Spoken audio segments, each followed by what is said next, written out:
Hello, Endersword here again, this time with another PvP video on the eve of the arenas coming out. I think I'm going to do this one and another arena video to follow it up. But this one talking about basically the current PvP meta situation and largely how I tend to think about PvP crewing and the different factors that go into the damage that you do and how you match up with your opponent.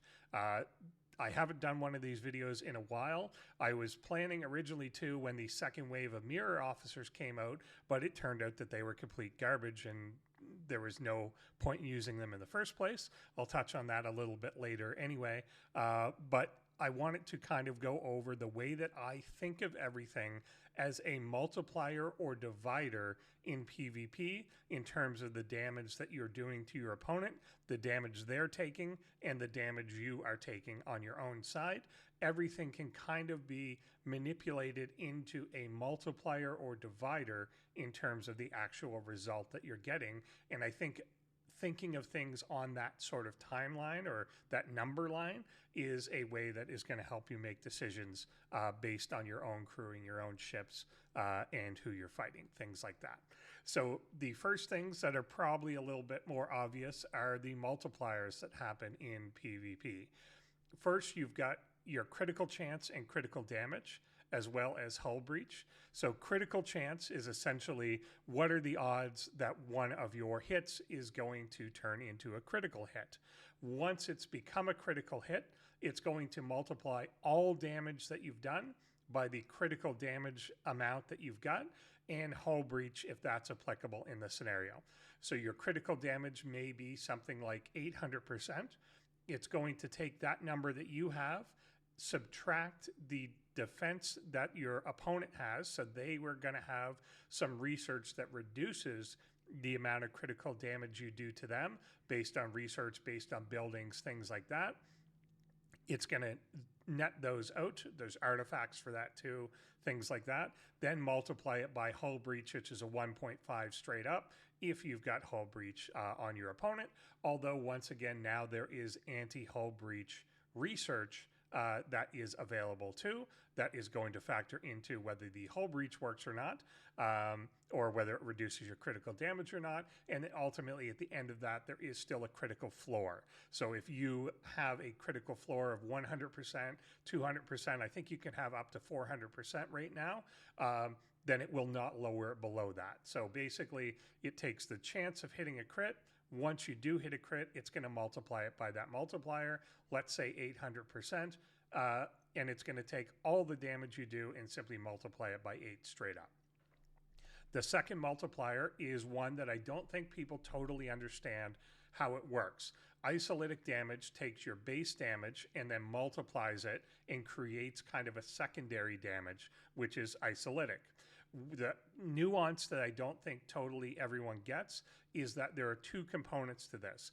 There's isolytic damage that you get from things like research, base upgrades to the ship, things like forbidden tech on a ship, so like the Tantalus field, things like that can give you base isolytic damage on your ship.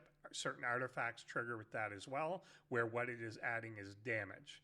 Isolytic cascade comes from your officers. And what I think a lot of people don't totally get is that they multiply against each other. So if you've got 300% isolytic damage and 300% isolytic cascade, it's actually kind of doing a 3 times 3 scenario.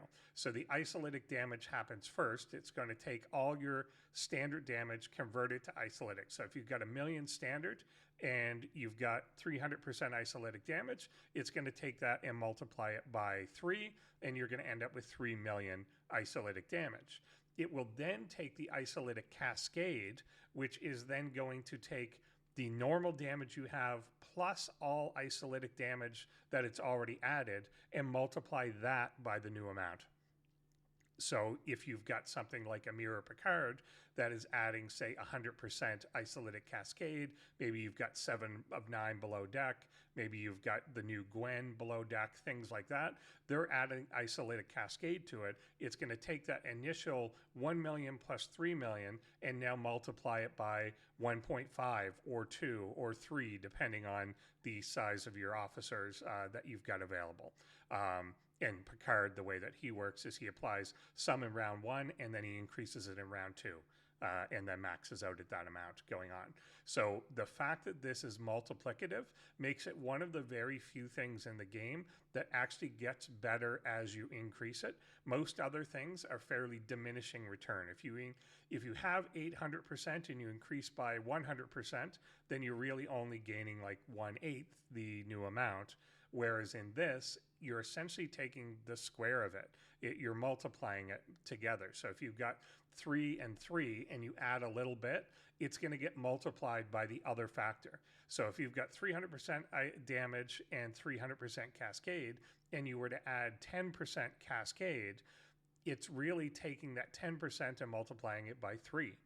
Essentially, you're going to get more than the amount that you actually saw from it. So it's a unique case where growing both sides of that yields a lot of extra damage to you as they get bigger and bigger.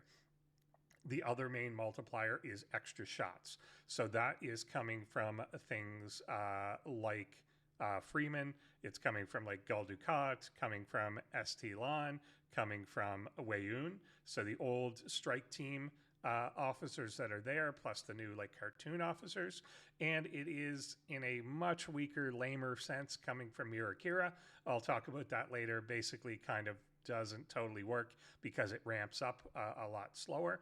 But extra shots are just exactly what they sound like they are.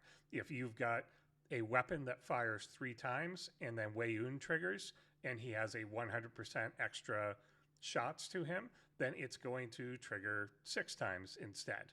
That is something that can still be modified by your opponent.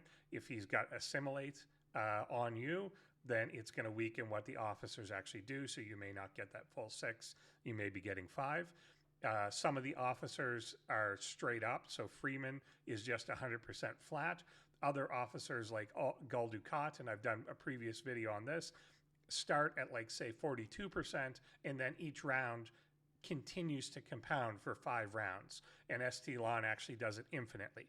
So you can, over the course of a long fight, get up to 500%, 800% extra shots, depending who you're fighting against and how long that fight goes. But basically, these are all things that take the base damage that you're doing and just add literal multipliers to it, that like 800% extra, 700% extra, doubling the number of shots, which would be like 200 or 300% extra, depending on which officer you're using. On the flip side, there is the idea of divisors. So things that are going to take the incoming damage to you or incoming damage to your opponent and then reduce that. So there's the long-standing one, which is normal mitigation, which is going to take the standard damage you do, and then it's going to mitigate that based on things like ship triangle, the stat difference between the two of you, the level difference between the two of you, things like that. So that's a fairly complex calculation, but what you need to know is it maxes out at 71.2%, the same as it does in any hostile fight.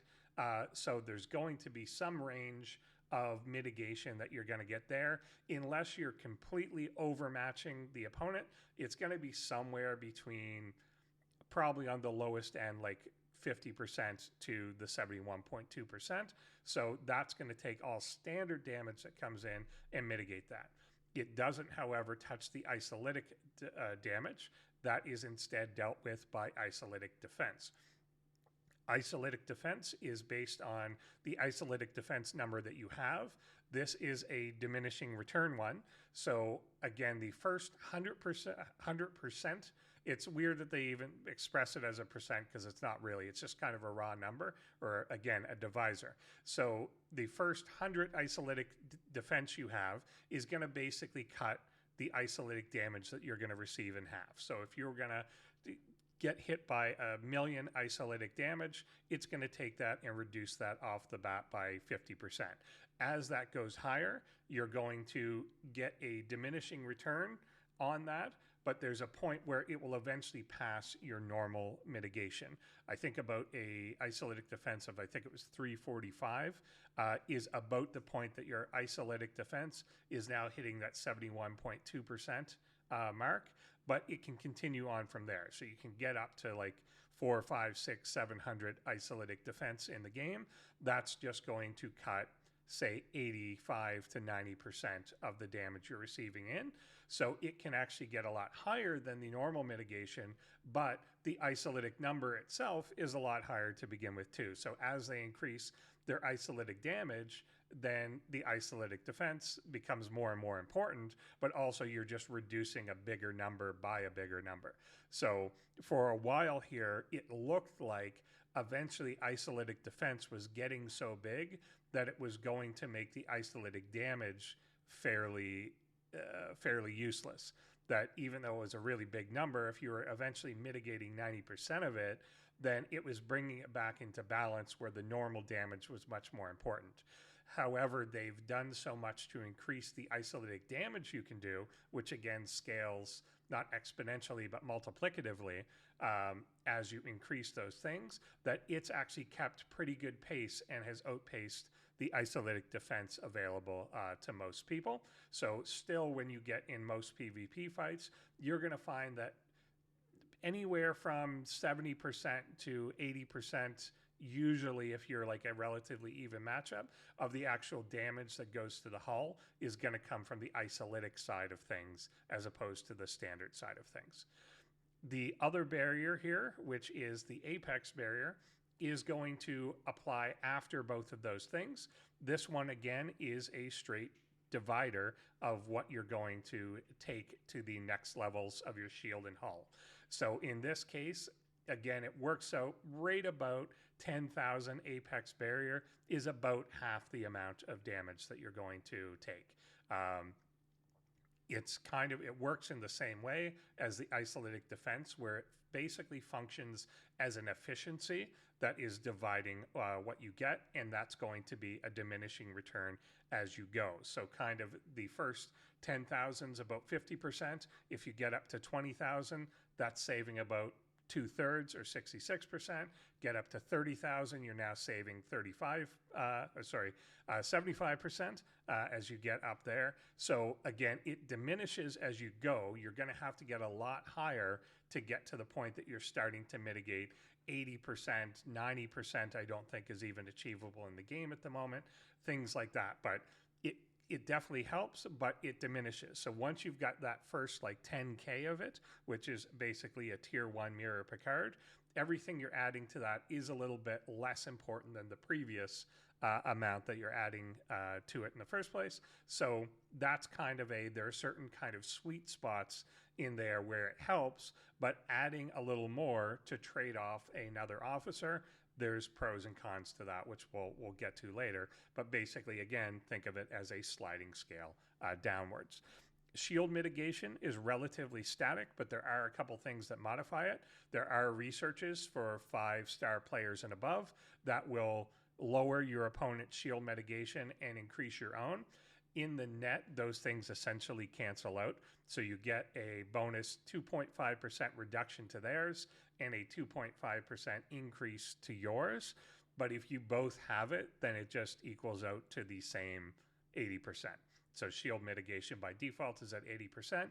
If you've got that research and someone else doesn't, you may have some advantage there. But if you both got it, which you're going to have probably, in your high 50s, 60s for sure.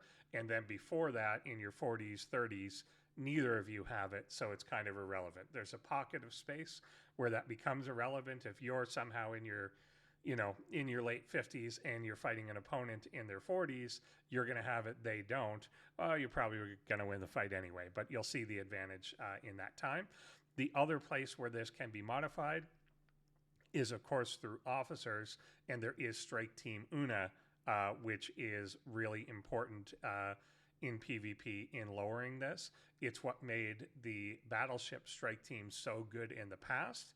However, because of the huge ramp up in damage, it started to matter a little less because the time that it takes to drain the shield, essentially, or bypass the shield, accumulates over the rounds. So it became less important since everyone was just dying in round one anyway.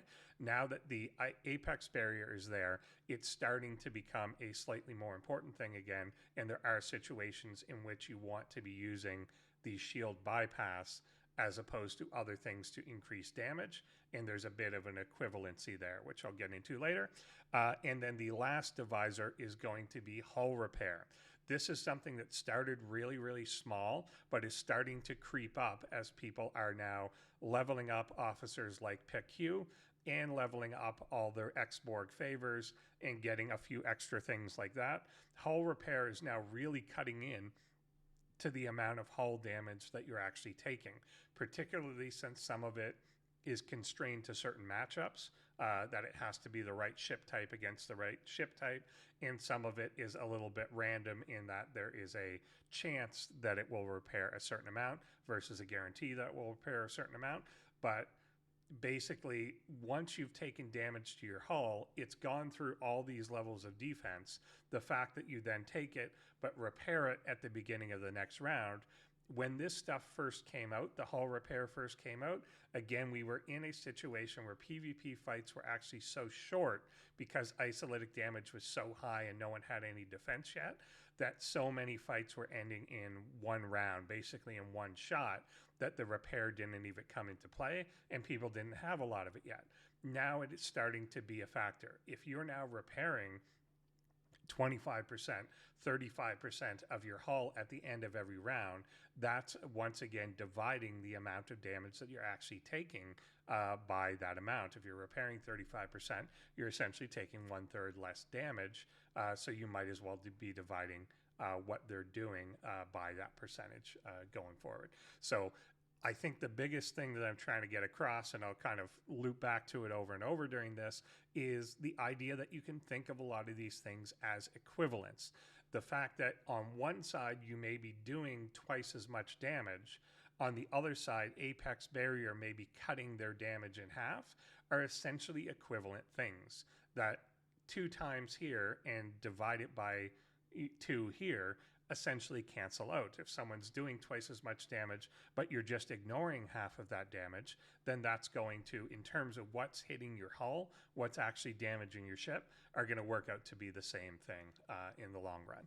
So if we take a look at an example and thank this person for donating their ship to provide these shots, if we take a look at kind of how it plays out and what the numbers basically are, how you would calculate what these things are in a fight, then you'll get a sense of which things are more important in your particular situation and which things are less important. So here is how to calculate these things.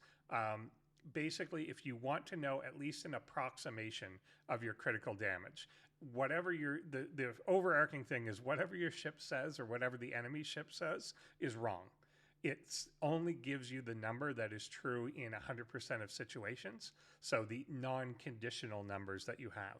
If you've got research or officers or this or that basically say they activate only in PvP or only versus an explorer, or artifacts that only work when it's this way or that way, things like that, none of that actually appears on your ship. So you're going to have to actually just get into a fight and then back out what the numbers actually are to tell what it's going to be. And the same is the case with any of the other mitigations, that whatever it says someone's isolytic defense is on their ship, that's not really what their isolytic defense is. You're going to have to get in a fight and then back out and figure out what those things are.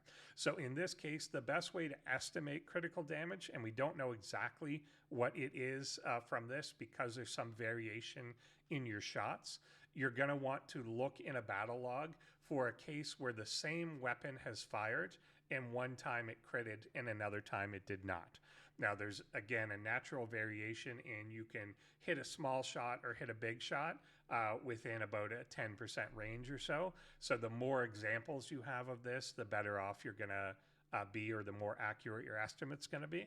But basically, you just take one number and divide it by the other, and that's going to give you at least a good approximation of what sort of critical damage you're doing. And if this happens a few times in a fight, then you're going to get a better estimate of what's going on. So we basically take this 15 million number, divide it by our 1.454 number, and we're coming out to a critical damage of 1,083%. So against this opponent, which is a fair bit lower than me, so, you know, obviously did the ship adjustment here, is going to be not having very much critical damage reduction, but it's basically taking the critical damage I have, let's say, is probably like 1,400 or so, then subtracting the negative, say, 400 that this opponent has in their research, in their artifacts, whatever, and then coming out to the net here, which is about 1,083.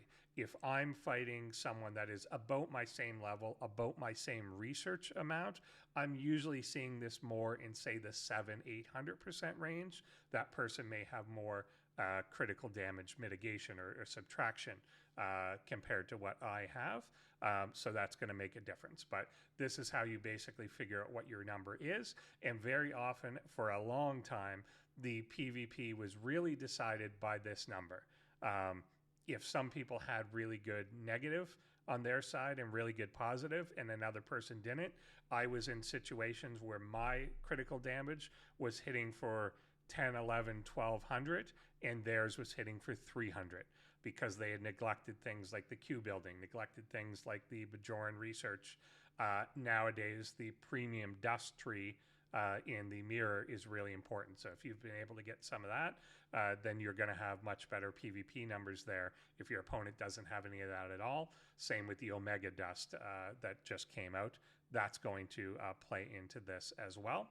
And of course, there's critical floors now where somebody, if they've got all the research available, and some of that's prime stuff, I don't have it, but I kind of don't tend to need it. But if somebody, you're finding that you're getting reduced to only like 100, 200, some of that may be something you want to pursue to at least keep your critical damage to a minimum of 300%, 400% against opponents that you're fighting against. The other thing here that you want to calculate out, and this one is a little more reliable, is what your isolytic damage is. So here all you have to do is basically take the isolytic number, divide it by your standard damage. That's going to give you the percentage multiplier that you've got here. So this is round one in a fight, and I've got 784% isolytic damage compared to my normal damage. Because I was using Mirror Picard here, if I went to round two, that's again going to increase by 100%, but it will actually increase by more than 100%. Even though he's adding an additional 100% to it, I'm going to get that multiplied by the base damage of isolytic that I usually get. So in reality, it would probably increase it more to like 1,000% because it's going to take the 100, multiply it by, let's say, 2.6, whatever my isolytic base is, and I'm going to get 260% more, and I'm going to be over 1,000 in the isolytic damage here. So you'll see that ramp up in fights, and you'll see that too when you go to do a research that maybe adds, let's say the new Star Nova research or whatever, will add 10% to your isolytic when you've got morale.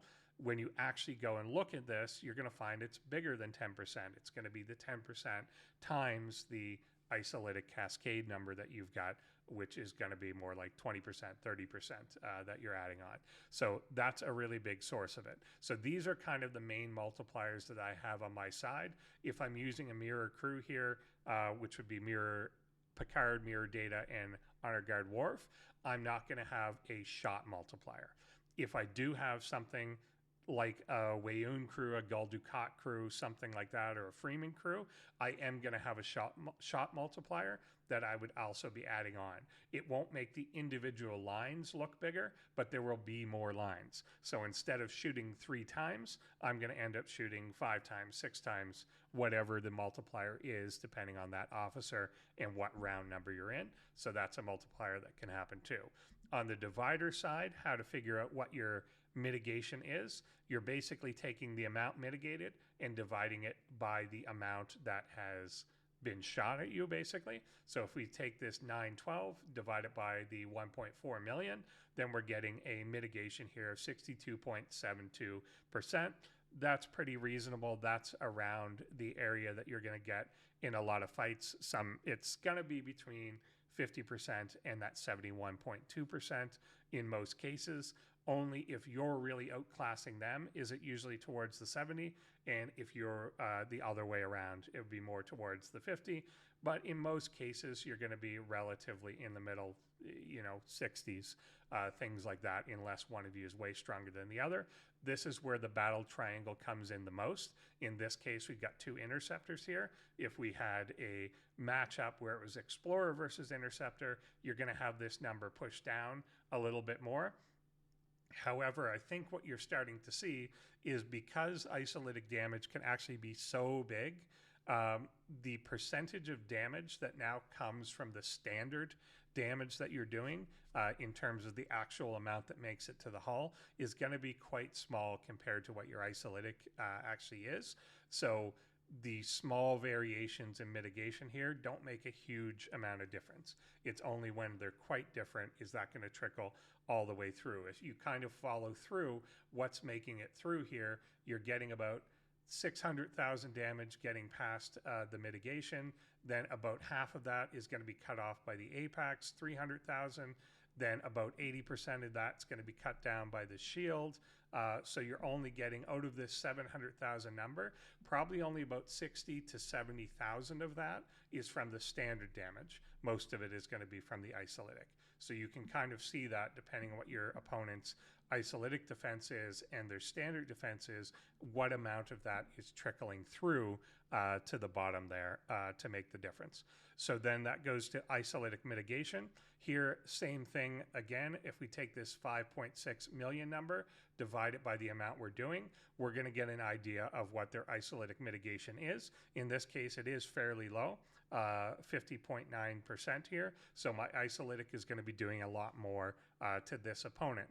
If I'm fighting someone that is relatively on the same level as me, two people in the mid-60s, you're going to get this number usually around 80% or higher, as long as they haven't been neglecting things like their artifacts, the Cephalocast artifact in particular, if they've got officers below deck, if they got fairly decent isolytic defense research done, things like that, you're going to get kind of an 80% number or higher.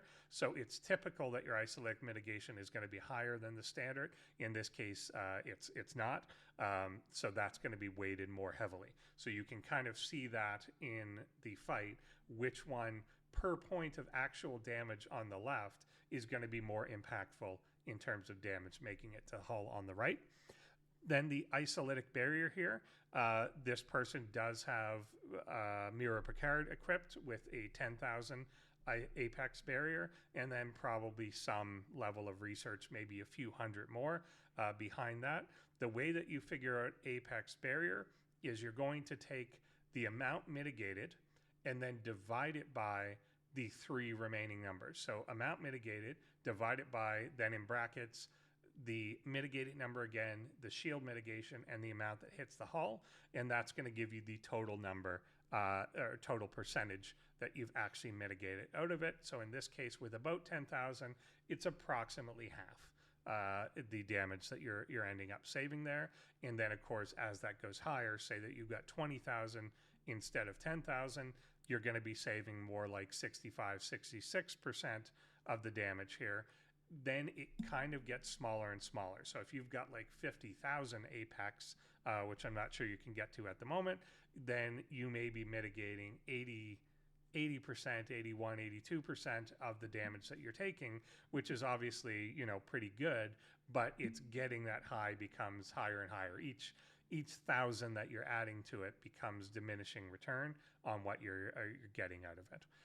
Then we are hitting, obviously, the shield mitigation, and then ultimately what is getting to the hull. And the real key thing here that I think people sometimes lose sight of is what I need to do to kill someone is hit the hull. And particularly if you're in cases where maybe you're fighting in an imbalanced situation, focus on the hull, particularly if you're going to lose. So if you're kind of punching up a little bit and you know that you might lose, and this would be the case in, say, a territory fight, in an arena fight, things like that, you at least want to be doing the most amount of hull damage to them that you possibly can. Because if you end up just damaging their shield a lot, that doesn't actually do much for you, because that repairs instantly, whereas the hull damage actually stays there on their ship. So it's important to kind of focus on what your end goal is, and your end goal is to reduce their hull to 0, and these other numbers are kind of just in the way of you doing that. So dealing with criticals, it's easy to say that you've got 800% critical damage, but there's another layer to it. If you're trying to compare something like, should I use Honor Guard Wharf, which is going to increase my critical chance, or should I be using another officer that maybe is going to increase my isolytic, or is going to increase my shield bypass, or my apex barrier, or whatever, or give me extra shots, which one should I actually be using? And the key here is understanding the relationship between the critical chance and your critical damage. So basically the value of the critical hit is going to be what your critical chance is minus what their anti-critical chance is, times your crit damage minus their negative crit damage. So if I go into a fight and on paper, before I touch my opponent, I've got 137%. So let's say my research it basically is giving me a plus 37, and my Honor Guard Wharf on round 1 for the first 8 rounds is going to give me 100%. That seems in the ballpark. If you've got some of the premium research, if you've got a few things done, the Bajoran stuff, you're going to be somewhat in that area where, 30% to 50%, I'm not sure you can quite get there, is going to be your base, and then you're going to add on what your officers do to it. Then on the flip side is going to be, what does your opponent have that is reducing that? So they're going to have obviously their research done as well. So there's researchers that are going to reduce your enemies by up to 20%, 5% here, 10% here on the Bajoran side, reduce the chance that they have. They may have below deck officers like Kira that are going to reduce your chance. They may even have an officer on the bridge like Flux, which is going to massively reduce your chance. But let's say something in the believable area, a reduction of, let's say, 87% here. So I'm going in with 137. They're going to knock 87% off that, and I'm going to be critting about half the time.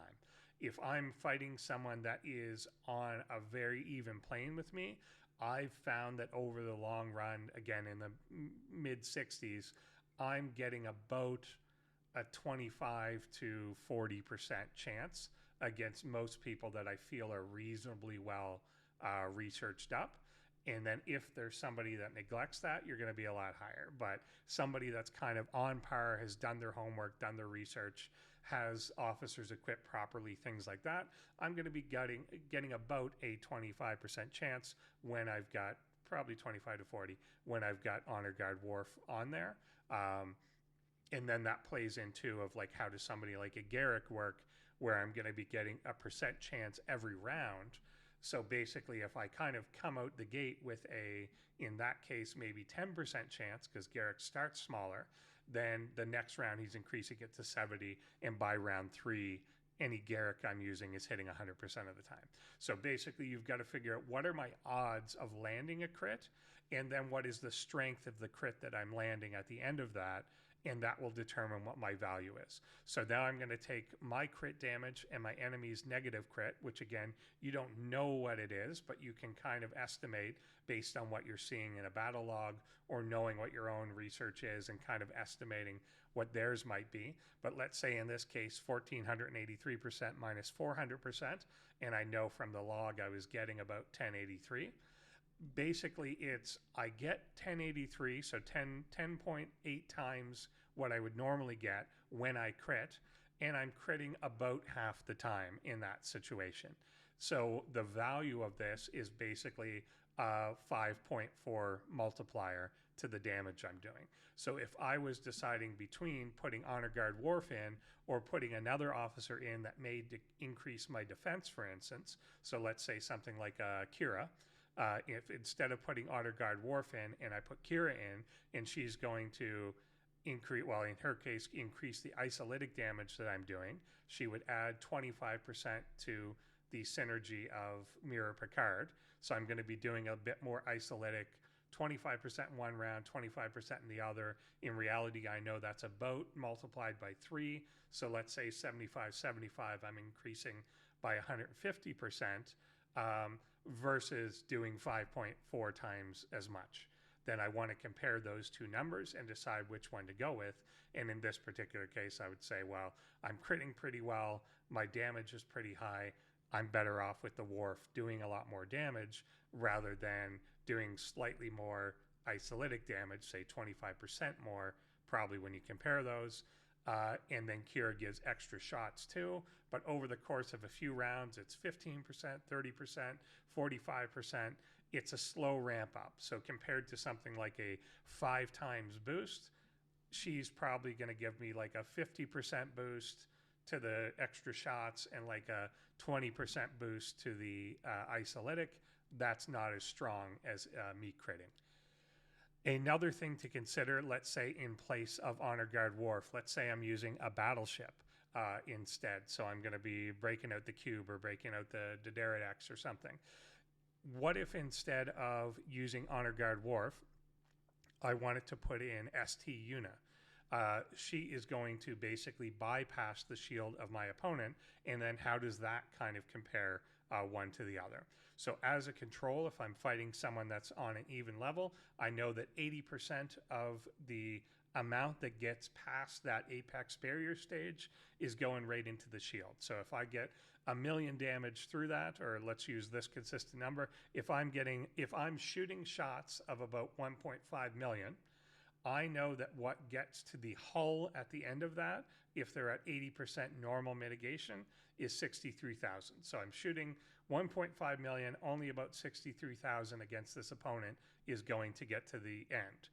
If, however, I've got ST Una equipped, then in the first round, that mitigation is instead of 80% going to be somewhere in the 50s, in this case 54.25%. Instead of hitting the hull for 63,000, I'd be hitting for about 145. So I kind of rounded off these numbers, but they're right around that 1.5 million mark.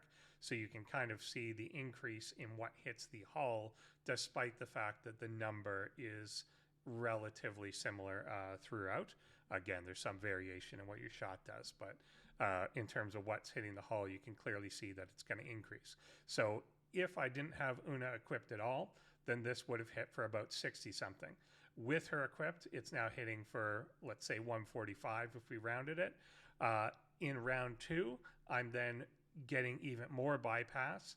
Only 31% is hitting the shield. In this case, I'd hit for 219. In the next round, almost no mitigation is left. I'm getting 92% of it through.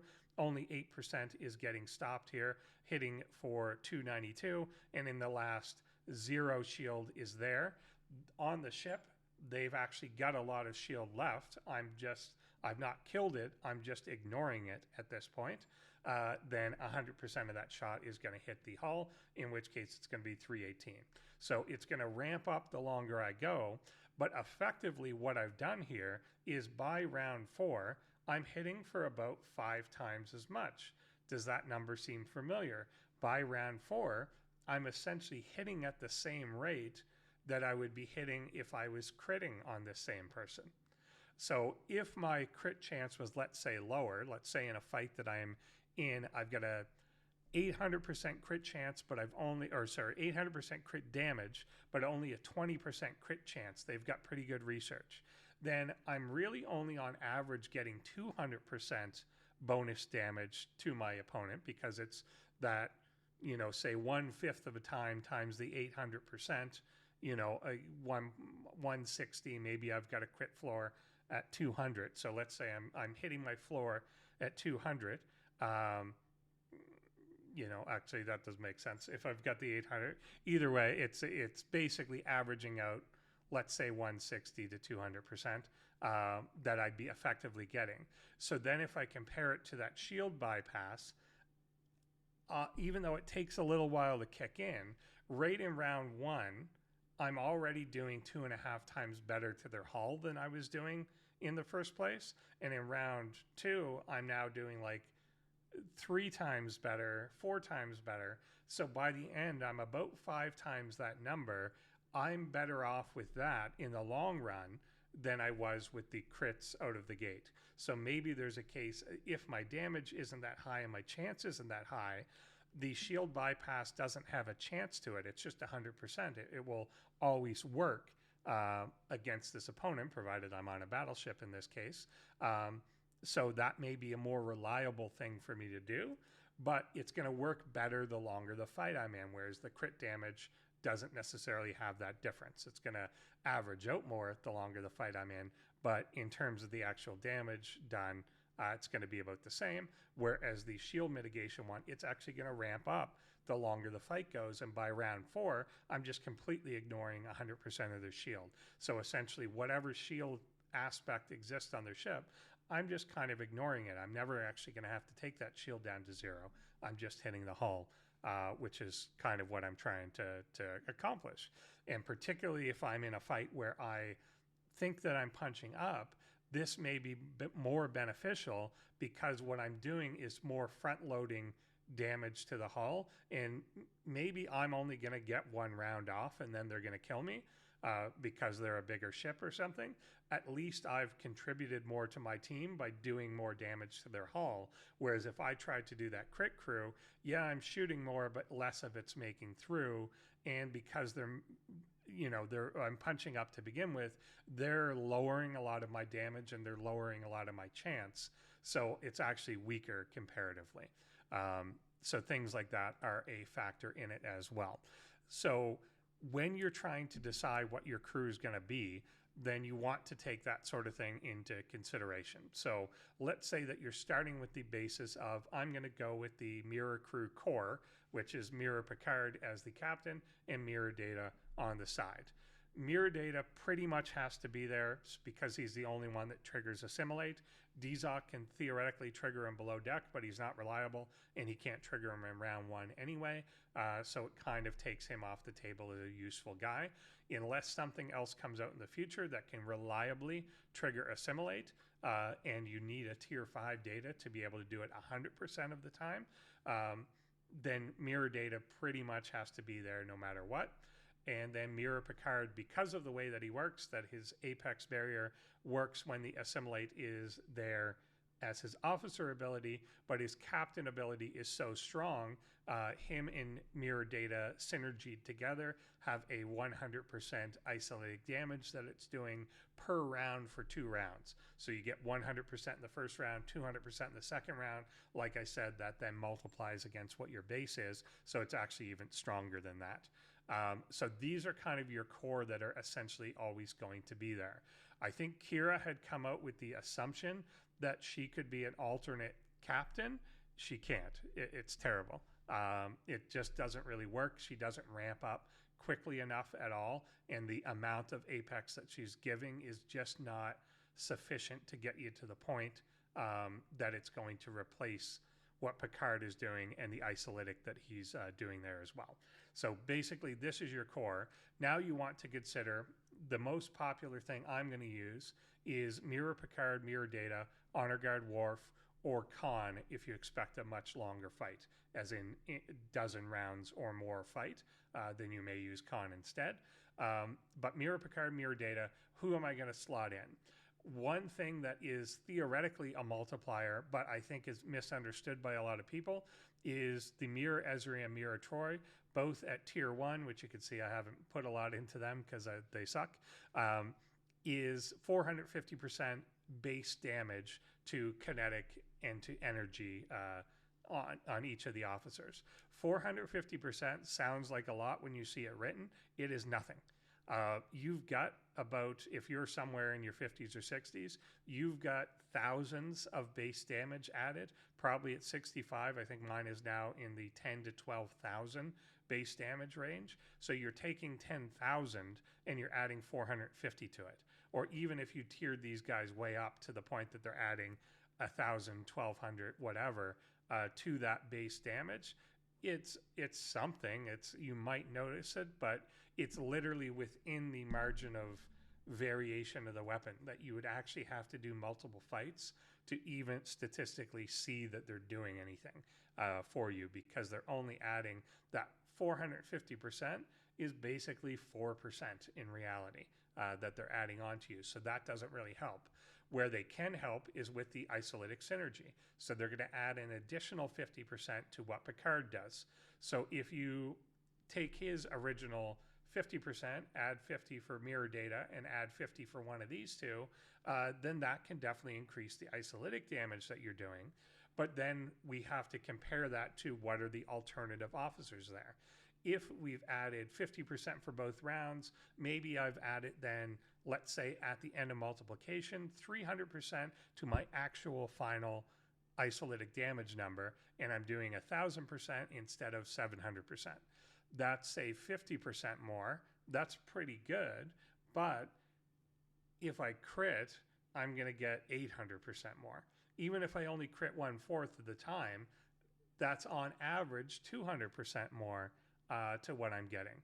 So crit is clearly better. Even if I was only critting 10% of the time, it would be better than that extra isolytic thing, because it's another multiplier onto what I'm doing there. So essentially these guys came out and they're just dead on arrival. Their officer ability that they do just isn't strong enough, and the extra isolytic that they give, while it is actually fairly impactful, is nowhere near the power that you would get from critting something or from extra shots directly.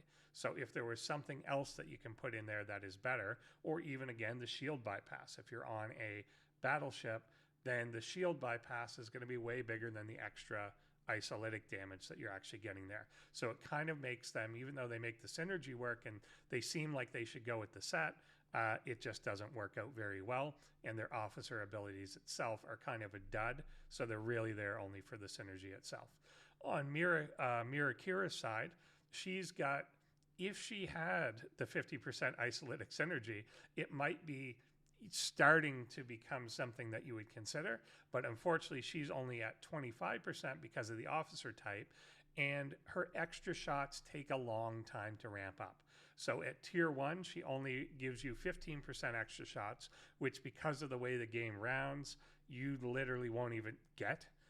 If you're supposed to fire twice and you get the extra 15%, it's just not going to do anything at all. So it's not until it ramps up that you're going to actually get the extra shots. If you were able to get her all the way to tier 5, which, you know, we're not going to be doing anytime soon anyway, she could theoretically ramp up to 200% at the end of the 5th round. However, that is just still, it's good. It's just the fact that it takes that long to get there. A lot of fights don't last 5 rounds when you're even against even, and it just takes so long to get there. Then compared to what the strike team officers were, if you got Gul Dukat to round 5, he's doing 500 or 600% extra shots. Kira's topping out at 200. ST Lon would be doing like 800% extra shots at this point, and Kira's at 200. So it's just not giving you enough out of the gate. It takes too long to get there, and where it finally gets to isn't big enough. So I really feel that these 3 have just been very dead on arrival, and unfortunately they don't work on their own in the same way. It would be nice if you could take this mirror, put him with Honor Guard Worf, then make a crew out of the other 3.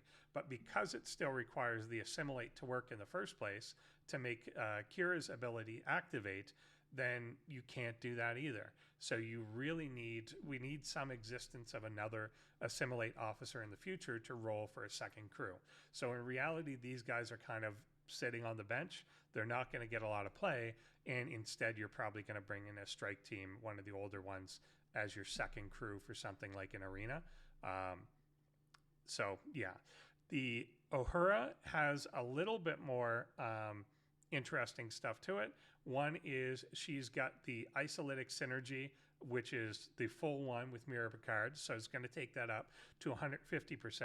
But also the way her ability works no longer adds a raw number to your apex barrier, so you're not going to get 20,000 plus 4,000 or something. Instead, she's going to take it and at least the way it reads, and I don't have her unlocked yet. No one does until arenas and stuff go live, and then it'll probably be a while. But the way she reads, at least, is that it takes your isolytic number and multiplies it by a percentage, so 40% out of the gate. If that's the case, that she's going to increase the isolytic by that amount, or sorry, the apex by that amount, then that could actually be fairly impactful. If she's able to take a 20,000 number and increase your defense by a lot, then it could actually increase your survivability to the point and increase your isolytic to the point that it does start to overwhelm the amount that you'd be giving up on the critical side. But in a weird way, the higher your initial apex is to begin with, so the higher your Mirror Picard is, the higher your research is, higher your artifacts are that provide apex barrier to begin with, the less impactful she would be. Taking 10,000 and adding 40% to it is quite strong. Taking 30,000 and adding 40% to it is a lot weaker comparatively. That you're only actually going to be saving a few extra percent compared to the other one where you'd be saving, say, 10, 20 extra percent to what it is as she ramps up over the rounds. So it's a weird case where the stronger you are in terms of your apex barrier initially, the weaker she gets, because it's a multiplication of it, a diminishing return thing. So the earlier you are, better she is. The later you are, the worse she's going to be, and probably the more, again, that critical is going to win. So when you're looking at what sort of crews to make, do that sort of trade-off of this is equivalent to that, and what would I be losing if I put in one of these other officers, basically there. The flip side, of course, to Honor Guard Worf is going to be flocks. So you can consider those somewhat equivalents on your opponent as well. If you know that your opponent is going to be running Honor Guard Worf and you can put in flocks, then you're essentially, as long as you've got them at relatively even keel, that you know that your flocks is going to reduce their crit chance to 0, then you're essentially putting in an officer that negates one of their officers directly, and you're just taking crits out of the game. So if you know that they've got a higher crit damage than you and maybe a higher crit chance than you, then you want to be putting in flocks to just zero that out, to get rid of it from it. And that's kind of the way that the old Weyoun and Pawn crew worked, that it would take something like a Freeman, Lorca, Honor Guard Worf and just zero out the crits so that neither of you were critting at all. And you're just going to fight this with standard damage as opposed to the crit damage. So that still comes into play. But because someone's flocks are just kind of the way the game is right now, your flocks tier is probably not as good as someone's Honor Guard Worf tier. You're going to have to assume that most people are at tier 4 or 5 on the Honor Guard Worf side at this point in the game, because he's been out for so long and everyone can get him freely. Versus flocks, if you wanted a high level flocks, you paid some money for that at this point. And I don't think that, you know, certainly almost no one has him maxed. I don't even know if that's possible, but most people you're going to get like a tier 1, tier 2 flocks. So comparing his reduction to what the Honor Guard Worf is, if that's not enough to zero it out, then that's a bad play probably. But if it is enough to zero it out, it's a way to just take the crits out of the game, essentially, and then let your other two officers basically fight it out. So thinking again of everything as equivalents in terms of what it would actually be, if you think of everything related to what is the hull damage impact that it's going to have. If you had 100% shield bypass, which would happen after 3 or 4 rounds, if you're fighting on a battleship with ST Una, it's basically going to take the hull damage that you're doing and multiply it by about 5. It's getting rid of the 80% that the shield is saving, and everything's going to be hitting the hull. So it's about equivalent to a 5% or 5 times increase in that after a few rounds. But the fact that it does ramp up does make a difference in the value of that. The extra shots that you may get from an officer, let's say a Weyoun or a Freeman, depending on what percentage of the extra shots, A 200% extra shot bonus is going to be about 3 times in terms of the hull damage that you do. You're doing the exact same math across each shot, but you're literally shooting more times. So if you shoot 3 times instead of 1 time, obviously that's going to increase the hull damage that they're taking by 3.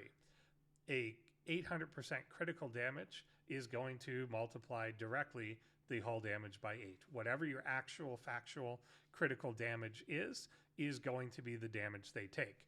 You can then modify this by the chance of it. So again, if you've only got a 25% chance of hitting that 800%, then on average, that's going to be two times what you're getting to the hull by having that crit officer there as opposed to not having it.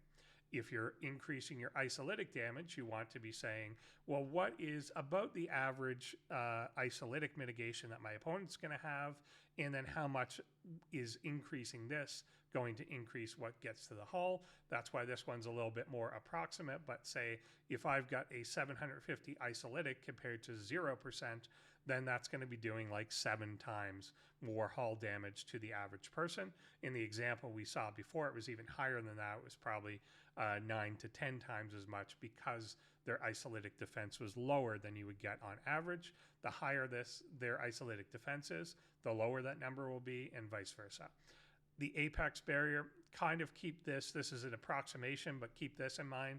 Every 10,000 is about half a hull that you are then saving off of them. But again, it's diminishing returns. So that first 10,000 is 50%. The next 10,000 is only going to give you another 16%. The next 10,000 only going to give you another 9%, things like that. And then isolytic defense is another one at about, I think it was 345. It's about the same as normal mitigation max. If you've got 400, you're basically cutting what they are bringing in by 1/5. So you're taking 0.2 times of the ISO damage that they're doing to your hull. And the higher that defense goes, the more you're going to be cutting into that. So again, that's a pretty important thing when you're stacking your below decks, having things like Dr. Tana and so on underneath there, depending whether or not you're using the status effects. Things like Jack Ransom and whatever can help on ship types as well.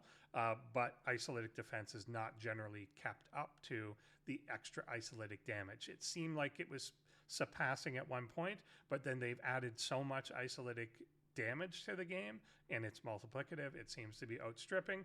And then the last one too is the hull repair, which I know a lot of people don't have a lot of yet. You may have like 5%, 10%. That really ramps up. And that's going to be essentially, even though it happens at the start of the next round, so you have to live through a round to get it, it's just going to straight up cancel out a lot of the damage that was done to you. So if you've got that at a 35%, then you might as well think of this as a 0.66 or a 0.65 multiplier or divider to the hull damage that you are taking, and you got to consider that for your opponent as well. If they've got pretty good hull repair, then that's going to be cutting the damage that you're actually doing to them, other than, of course, on the last round where they die there. So this is overall just kind of the way that I think of the whole thing, and I think it's kind of it's an approach to the game that's kind of served me relatively well. Is it gives you at least a context to consider how crews are going to interact with one another and whether you can afford to swap something out. And the real key to it here is the way that multipliers and divisors work is almost always going to be the case that adding a new multiplier is better than increasing an existing one. So it's like adding a dimension to a cube or any other sort of shape. That basically, if you've got one line, it's just the length of the line. If you're turning that into the surface of a cube, you're now adding two different axes. So you've got an X and a Y axis, and now your area is basically the square on one side. You'd rather add another axis to it in most cases rather than extend the length of those lines.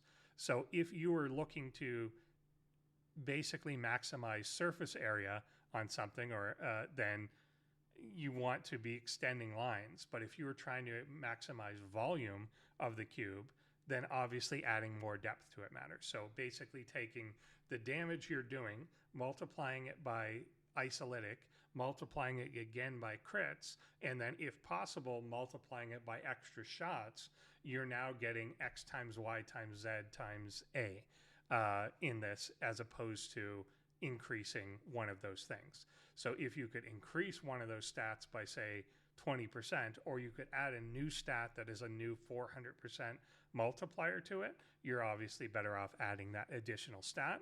And then the same on the division side. If you want to be considering, and this particularly is going to be the case when you're looking at your strike teams versus the mirror teams, is the mirror teams are going to have the divider of that extra apex barrier to it. So any damage you are taking is going to be divided by 2, divided by 3, depending on what your number is, versus what is the strength that I have that I'm adding on the offensive side. So one of the most common matchups is going to be this sort of mirror crew versus this sort of strike team crew. So the mirror crew, I've got some crit here, but I'm not going to be hitting like 100% of the time. Against a pretty even matchup, I'm going to be, again, hitting probably 25 to 40% of my time as crits. Whereas this strike team crew, Ducat is giving me extra shots, and Garrick by round 2 or 3 is going to be hitting 100% crits. I've still got pretty good isolytic, although it's not as good isolytic as Picard is going to give me. So this really becomes a race of offense against defense. Here I've got an added dimension of defense that I'm dividing everything by my apex barrier. Here I've got an added offensive amount where the isolytic is a little lower, but my crit chance is going to be 100% pretty soon. And my Gul Dukat is now adding extra shots. So here I'm adding an extra multiplier that the first crew doesn't have, but then the first crew has a divider that the second crew doesn't have. So it really depends on what that particular matchup is, on which one of those is going to be better or not. The higher my innate apex barrier is, the less impactful that divider will be. So if I get to a point that I've got 10, 15,000 apex barrier without officers, just from research or something, then that's going to be already cutting things in half. Now when I add like 17,000 from Mirror Picard on, that's not as impactful as that first bet was. So it's going to start leaning in favor of this crew. Also, the longer the fight is going to be, the more Ducat is going to kick in, and the more time I'm going to spend at that 100% crit range. Whereas this one kicks in right away. Everything Honor Guard Worf does, he's doing right away, and then he's actually going to stop working at round 8. So if I know I'm going to be in a really long fight, I'm going to put in Khan here instead because he keeps working, whereas Garrick is just going to continue to work throughout the entire fight anyway. And Ducat is eventually going to get me to 400 or 500% extra shots against my opponent there over the course of 5 rounds or so. So that's basically the trade-off when you're looking to compare. They've got an extra divider and this crew has an extra multiplier. How do those stack up, and which one is actually better? And how much am I losing by not having the divider on this side? And how much am I losing by not having the extra shots multiplier on this side? And that's basically the fundamentals of your consideration.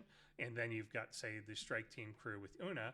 Here, I don't have any crits loaded with it, but Lon comes with extra shots. I've got isolytic with Shax, and then I've got shield bypass with Una. To what value is the shield bypass versus the crits? They're somewhat, even though they're totally different effects, and one ramps up longer than the other and so on, they functionally still do the same thing over the course of the fight. So there is a point at which the shield bypass is worth just as much as the crit is, and it's more similar to in this situation versus in this situation. So against this crew, the crits are worth like 800 to 1,000%. In this crew, the crits may be only 200 or 300%. And here the shield bypass may be 200 or 300%. So we start to get into a more equivalent range again. And then it's a matter of, is the slight drop in isolytic here, maybe only 90% versus 200%, which isn't slight, that's a fair bit, but then extra shots from lawn. Does extra shots from lawn make up for the loss of isolytic from using shacks instead of using Mirror Picard? And then how does that balance out against one having Apex and the other not having as much of it, or only whatever your innate research is? So that's essentially the trade-off. The answer to that will change over time, and I think that's kind of one of the interesting things that's happening in PvP now. Even if they don't change any of the officers, as people develop them, that's going to change the way that they work. As people develop other artifacts, other researchers, other things, there's a lot of researchers out there now, obviously on the premium dust side, the Omega dust side, new artifacts they've come out with, new forbidden texts that they've come out with that people may have, they may not have unlocked yet. They're working towards it, whatever. Over the next few months, even if nothing changes, it's going to shift the landscape where people's Apex number gets bigger, people's isolytic number gets bigger, people's isolytic defense number gets bigger, just naturally, even if we're using the same crews, and that's going to shift the balance of power a little bit from one to the other. There's other things that are thrown in there too, like Lorca coming in as a fleet commander. The ability to at least once every 8 hours hit a button to basically double the damage you're doing is potentially going to come into play in some of these arenas or fights, that when you're in a key situation, you can hit that button and you know you're going to be doing twice as much damage output. For a while there, when Apex Barrier first came out, things really started to shift towards the defensive side. But it always feels in this game, the way power creep works, things move much towards the damage side, the offense side in the long run. We were getting to a point that I was starting to see 20, 30, 40 round fights. That has evaporated. We're back down to single digit round fights. We're not quite back to the 1 round fight when we first got like the Freeman crew and those guys that you were getting in the 40s and high 40s and 50s. But you are down to kind of single digit fights again, as opposed to dozens of rounds. So that really is making a difference, that we're shortening things up again. Offense tends to win in the long run, but there are a lot more defensive things that are coming out there. Again, ship repair is a defensive one that's going to extend fights by a fair bit. If it was a 3-round fight before and you've got 35%, it should become a 4-round fight, basically by adding that on. So I think that sort of thing is going to be interesting to see. I'm going to follow this up with another video about arenas, less focused on the crew and more focused on actual tactics, assuming different types of opponents and basically strategies to approach it. So here's the crew one, and following shortly should be an arena one. Again, I haven't played them yet, but from what I've been able to see from the arena preview or beta that they did, a few people were streaming it, you got to see what some of the mechanics are, and I think there's a few dominant strategies that are going to come out to play, and there's going to be a few situations you're in that you're going to have to deal with when you're playing them. So I'll address that in the next video. Thanks for watching. Any comments or ideas below? Any uses that you found of some of the other officers would be interesting to learn about. Anything that I haven't covered here. But yeah, again, I was going to do something a month or so ago, but the mirror officers that came out were kind of crap. We'll see on Uhura. I think she has more potential use, but I still think kind of not in most cases. So thanks for watching, and check out the next one.